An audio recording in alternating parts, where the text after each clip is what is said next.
Ya gue kan membahas itu kan dari perspektif gue, pengalaman hidup gue yang gue bisa bagi ke orang. Nah apa yang mau gue bahas? Aktor Denny Sumargo merasa dirugikan hingga mengaku sudah meminta DJ Ferny Hasan untuk tidak membahas kembali soal anak di media. Dikutip dari YouTube Intens Investigasi, Rabu, 23 Agustus 2023, Denny Sumargo mengatakan bahwa dirinya telah meminta DJ Ferny Hasan untuk tidak membahas permasalahan anak hanya untuk mencari pembenaran. Sementara Denny Sumargo menyebut Ferny Hasan sudah membuatnya mengalami kerugian karena berita bohong yang disebarkan.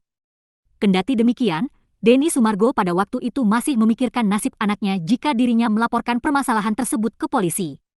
Bahkan ia meminta Ferny Hasan untuk tidak menjadikan anaknya sebagai alat untuk mencari pembelaan diri. Sebagaimana diketahui, sebelumnya Ferny Hasan sempat mengegerkan publik karena mengaku hamil anak dari Denny Sumargo. Denny Sumargo pun akhirnya menyetujui untuk tes DNA dan menunjukkan bahwa Densu bukan ayah biologis anak dari Ferny Hasan.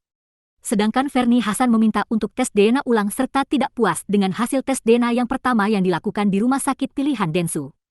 Dalam kesempatan yang sama, Denny Sumargo mengaku tak takut untuk melakukan tes DNA ulang.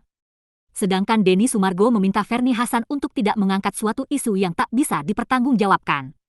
Sebab isu tersebut juga menyangkut nama suatu lembaga hingga melibatkan banyak hal. Sementara Ferny Hasan disebutnya malah sibuk menyebarkan isu yang tak benar di media yang menyebabkan masyarakat mempercayai atas berita yang beredar. Merasa kini ada keluarga yang harus dilindungi nama baiknya, Denny Sumargo pun mengambil sikap untuk melanjutkan permasalahan tersebut ke jalur hukum.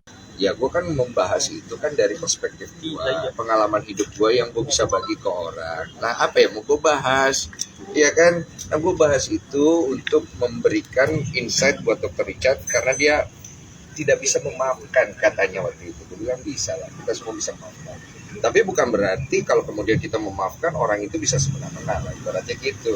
Akhirnya dibikinlah dia satu postingan, yang postingan itu membuat orang tuh menafsirkan macam-macam. Kesannya bahwa hasil tes DNA saya yang dulu itu diragukan.